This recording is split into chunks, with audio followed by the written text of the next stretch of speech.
We're going to talk about one of the more important aspects of building a network. Who do you stay in touch with? Now, when I refer to network, I'm not talking about like the sleazy connecting with everyone on LinkedIn, exchanging business cards and trying to just like squeeze deals out of each other. I'm talking about nurturing authentic relationships and trusted relationships over a long period of time of people that you know, like, and trust and want to stay in touch with on a regular basis. And yes, may lead to future opportunities, whether for your current role, whether for your job, your career, or your life overall. And you're interacting with so many people all the time. When you think about all the different people that you see on social media that show up in your inbox or calendar for one reason or another, and if you're not intentional about who you want to stay in touch with, well, then three things are likely to happen. I've seen this after more than 10 years coaching thousands of professionals into this idea of proactively maintaining relationships. If you're not careful about this, this is what's going to happen. You will spend most of your time in reactive mode, meaning that if you open up your inbox, you are just spending your time responding to who's talking to you. The best line I've ever heard people describe their inbox is it's a to-do list created by other people. Because when you think about what an inbox is, it's ordered by the messages you've received, not who you want to stay in touch with, but who's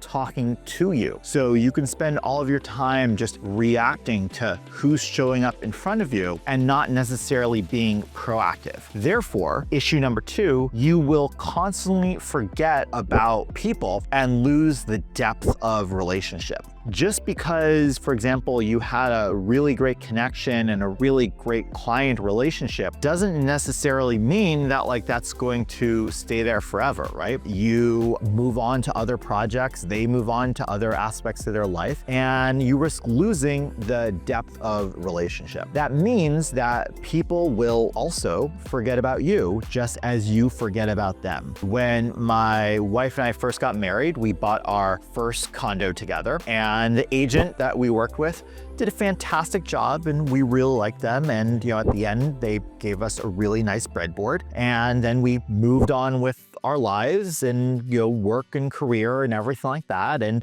lost touch to the point when 6 years later, when we were expecting our second and we realized that we needed more space in our small condo, we were starting to think about buying a home. And we realized I actually could not remember the name of the agent that worked with us. And again, she'd done a great job. And actually, the National Association of Realtors has related statistics that 88% of consumers would work with their same agent again. But when you actually look at the stats on the other side about how they found and worked with their agent, only 12% actually worked with the agent they had used before. Why? Well, the only obvious thing that we can think about is we just lost touch, just as I had. So therefore, it's really important for us, right? Regardless of the goals you have for your job or your career or business or your life, to put some time and intentionality into who you want to stay in touch with. And so there are usually three questions I guide people to think about when it comes to who they proactively maintain touch with. So again, otherwise you are just thinking about whoever just shows up in your life and I'm just going to talk to them. And as people come in, people roll off and that's it. So question number one, what are my goals? What am I trying to achieve? Again, whether in my particular job right now, the next phase of my career, or my life overall. And can I think about how other people play a role in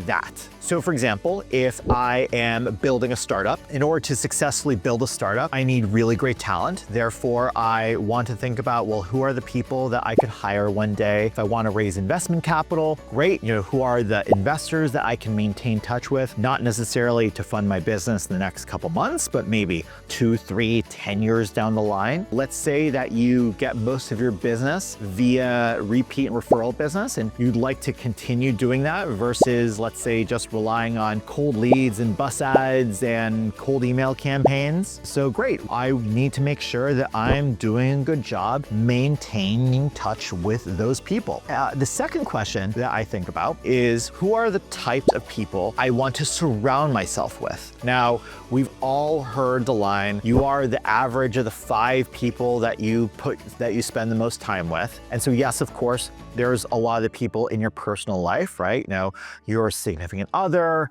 family members, close friends, but that also applies to your network as well. Let's say, for example, you are running a business. Do you want to surround yourself by people who are just kind of, barely skating by, barely making ends meet? Or do you want to continually be inspired by people who are really pushing the envelope, who have that 10x mindset, who are always challenging your thinking or challenging the way things are? Do you want people who always have great connections or great advice, or people who, honestly, they do what they need to do to get through the day and then they go home and just watch football? Again, it's not necessarily like right or wrong, but it's a question for you about who do you want to surround yourself with? Who do you want to be the average of? And then question number 3 is, what do I look for in people? Now, we all have different values and we all have different priorities. Therefore, it's worth putting some thought into, well, what do I look for in people? So for me, I've spent a lot of time just looking at who I most resonate with, right? Who I really enjoy having coffee with. Who am I constantly inspired by? One thing I actually do on an annual basis is I will look through my entire calendar from the previous year and day by day, meeting by meeting, look at who I met with, who really resonates with me, and who do I find I just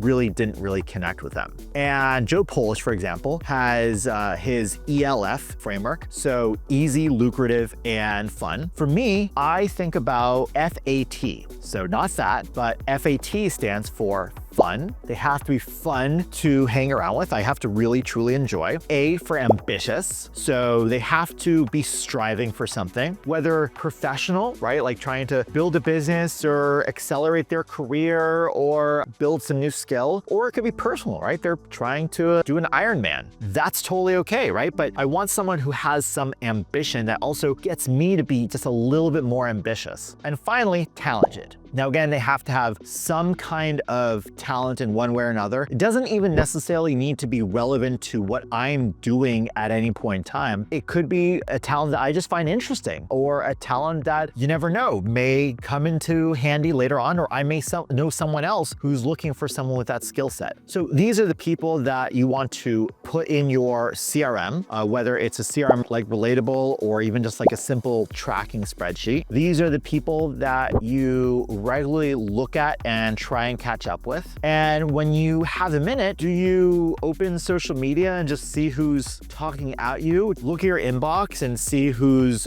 showing up and asking for some kind of response? Or instead, do you say, hey, who among this list of people that I want to proactively maintain a relationship with, who have I not spoken to? And therefore, who do I want to re-engage with today? Now, again, it's both, but it's making sure that you put a little bit more time and attention into proactively nurturing those relationships, because that is the essence of networking. Proactively putting the time and attention into cultivating relationships that, again, without having a clear idea of the value or necessity of maintaining that relationship at that point in time, looking back will yield dividends for you and for them over a long period of time. I hope you've found this valuable. I record a lot of videos about intentionally building and maintaining relationships in your own authentic way without any of the sleaze. If you have any questions or thoughts, please post in the comments below, and I look forward to hearing from you.